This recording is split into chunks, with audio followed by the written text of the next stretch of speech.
Hey everybody, my name is John Day. I am the Director of Development at Darewise Entertainment, working on the Life Beyond project, and just wanted to talk to you for a minute or two about some of the upcoming changes you can expect to see in the game. Right now, our focuses are first on AI. Right now, we have 3 AI types in the game. They get us to kind of very basic gameplay and challenge, but we want to deepen that and add some variety as well. So we're going to add a couple of new AI that we've developed to the game. The first is a medic type AI who heals up other AI so that you have to deal with him first or else you may not get past a given challenge. And additionally, we're going to throw in a burrowing enemy type that can dig underground and then pop up closer to where you are, which makes it a little bit harder to escape and a little bit harder to abuse height differences in the terrain and things like that. We have a couple of other things that we're tinkering with that are a little less mature, like an exploding AI type, which can damage everything around them, whether it be friendly or not. So it's kind of an interesting one to play with. And also some variants of the existing AI. Like you take the current AI, but you do something like make them faster, make them bigger, make them tougher,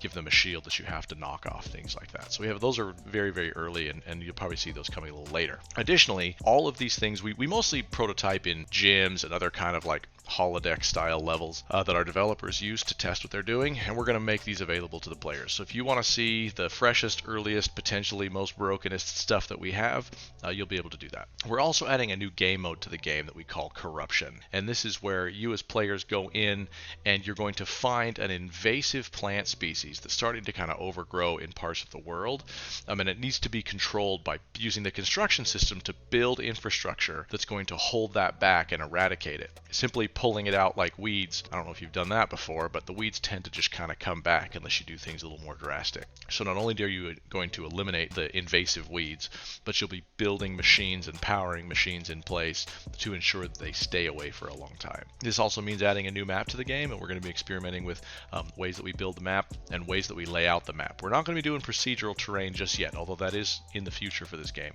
But we will be playing with, can we alter the objective positions, the invasive species position, resources, and things like that to alter the way that the mission plays every time you play.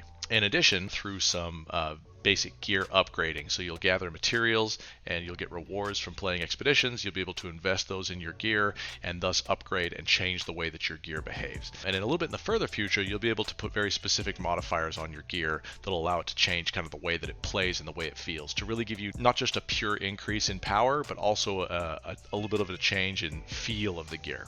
As part of this, we're going to have rare resource drops that are coming from both the resource nodes and also AI. So as you engage in the gameplay level, you've got a chance to find some of these rare resources you're going to need as part of crafting these upgrades. Additionally, a little bit further down the road, we're also going to be tinkering with the basic loadouts.